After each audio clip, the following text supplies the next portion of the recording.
This that Red Panda Anthem. Ian, what's up? This that Red Panda Anthem. Rap Panda, what's good? Red Panda Anthem.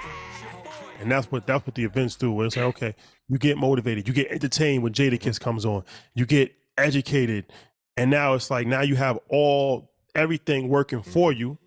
You're inspired, you're motivated, and you're educated, and you're entertained as well. So now you have a full battery pack in your back to actually go outside and try to, because ultimately, no matter how much information you give somebody, you still got to forge your own blueprint. You still got to do things your own way. So it's like, no matter, it's like reading a book, right? Like you could read as many books as you want to read, but ultimately there's no real blueprint to success. Like there's no blueprint to what we do, what we have done, and what we are doing. We get information and we get insight, but ultimately we're still forging it our own way. So can I say one thing about y'all, and I always give you credit for? Never missing any shows. And there isn't one day since I've known y'all that I haven't known y'all to do any work. And when people are like, hey, what's the secret? I'm like, that's the foundation of everything. You can't take off every weekend or when things get rough or personal life is bad or you don't feel like it. None of us feel like working every day. I don't know about y'all, maybe me 20 or 30 days after y'all be like, yeah, I'm gonna get to it today. Every other day is just like, I have to. And even sitting next to him, it was because I'm looking at Floyd, which if you watch the interview in detail, Floyd is a very humble person. He was getting to it. He was essentially saying, I had to make this character to even be a draw. And that's why I asked the question, hey, what was the inspiration that you had when you had a chance to sit down with Vince McMahon? Vince McMahon was the one told him to turn heel and be Money Mayweather, which is a spin-off of the $1 Million Man, Ted DiBiase. And if you look, Floyd looked like Virgil a little bit, who used to be with $1 Million Man. As a black man, right? But you can see the correlation because Vince thinks in templates, right?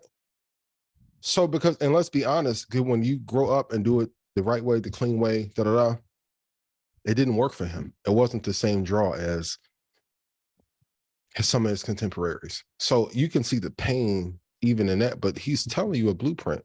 And also too, I've found when any athlete or African-American kind of forges their own way, they always find a way to be vilified. We saw it with LeBron. Whenever I ask any fan, why are you really upset that LeBron left Cleveland and went to Miami? Oh, he changed the way the NBA did business. Like, what the fuck they got to do with you? That was his personal bit, but what it did change and show, agents are needed. So now when I'm having conversations with agents, I'm like, why do you get this percentage when I'm a better business person than you? Unless you bring something to the table. I don't give me a talent contract. I want an executive contract if I'm paying for shit. You're not supposed to say that. I didn't know. We have to look at the people that are truly game changers and understand they're trying to pave a way for us to see. And we can't get caught up in those who crafted a story around how they're evil. And my last point, to be next to him, seeing that he made all that money and Floyd isn't the smartest person on earth, it made me think 1,000 times bigger. I'm like, he's making $100,000 a month off trading and he don't even trade. I'm like, I should be doing 10 million a month.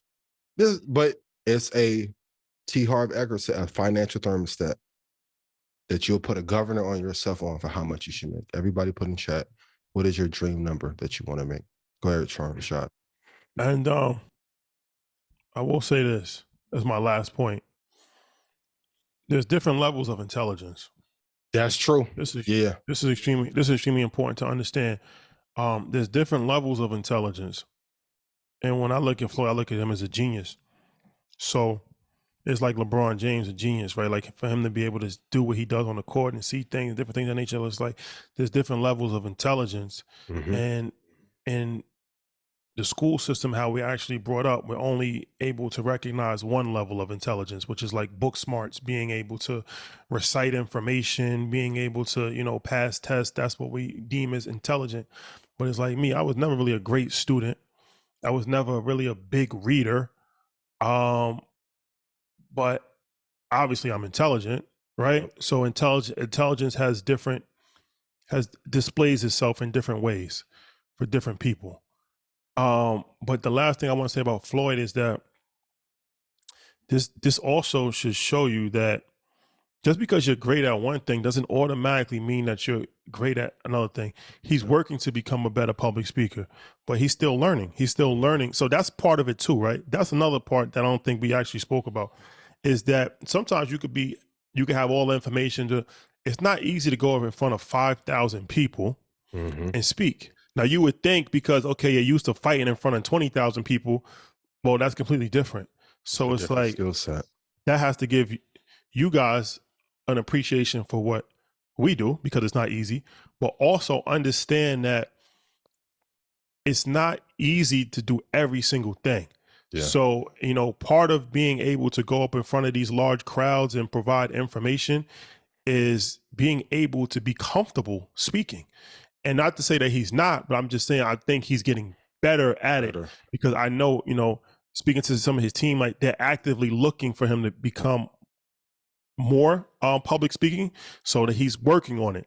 So it's like that plays a part as well. It's like, never underestimate the power of being nervous. Yeah. Right? Like it's not easy. I'm glad you said to go in front of, in Madison Square Garden and speak about your own personal finances. That's one of the most touchiest subjects in the world, where people don't want to talk. That's like talking about your love life in front of 5,000 strangers that you know from nowhere. So just take that into consideration. I'm glad you said that, because we've never spoke about that before. But even some of people's favorite episodes, before we actually tape those episodes, we get to see people in the element where it's like, wait, I know what you guys are coming with. Like, how do I even prepare? I'm nervous about this. Yeah. And then the episodes come out to be amazing, and you never know, because they've never had to speak in terms of business before. Like they might have spoken something in their field of expertise, but when it comes to business, it's a totally different thing. Now it's like, I need to know these numbers, because I know these guys.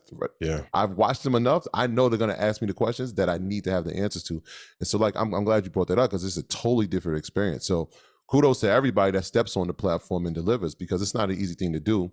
And kudos to us for actually delivering every single time, because preparing to get to know these people is, we're talking about over 200 episodes of Market Mondays. We're talking over 200 episodes of Earn Your Leisure, not to mention Assets Over Liabilities. The preparation to get these things done is no easy task. It's no easy task. And some areas we have to study, right? Because we might not be familiar with it as much as we thought we were. And we get educated during the episode too. So I'm glad you brought that up. That's a great point. And my final point for everyone listening, you have to remember, he has achieved a financial number we are all striving to hit. Let's take the bullshit away. This is me, Ian Dunlap, Red Panda Rebellion. This is my reflection and no one else's. We have to stop or refrain from criticizing people who have achieved the shit that we're trying to do. Just for him to be a top boxer and to have the ability to even buy that watch or jewelry as a part of his branding, or to make $100 million in one fight. What? That's why I said, like, to make $20 million in 9 minutes or 15 minutes, that's a hedge fund level trade. I know, because I'm talking to people at Citadel and GTS and Piper. Like, they're not making $20 million in 15 minutes. So let's have an appreciation for those who have hit the numbers that we want to achieve and learn from them. And let's stop acting like these things are everyday things. Like we experience that a lot. We like, I know, like Jay said, that like 1% of a billion is more than people ever seen. So we try to treat that like it's everyday. It's not an everyday thing. Everyday thing. Him having ownership in 9 skyscrapers is not an everyday thing. That's right? Like that's not an everything. Him actually being in the position to be a part of a group that's going to put a casino in the middle of the biggest district in the world in Times Square, that's not an everyday thing. Right. So him being a billionaire, it's not an everyday thing. Don Peoples being a billionaire and speaking to people so fluently about what he's doing and what these aren't everyday things. Like we experienced that over the weekend. Y'all thought that Ace Boogie line was long when he was in Times Square. Man, wait till it's not an everyday thing, man. Yeah. This that Red Panda Anthem. Ian, what's up? This that Red Panda Anthem. Red Panda, what's good? Red Panda Anthem. Your Whole boy. clique going up. I know they can't stand it.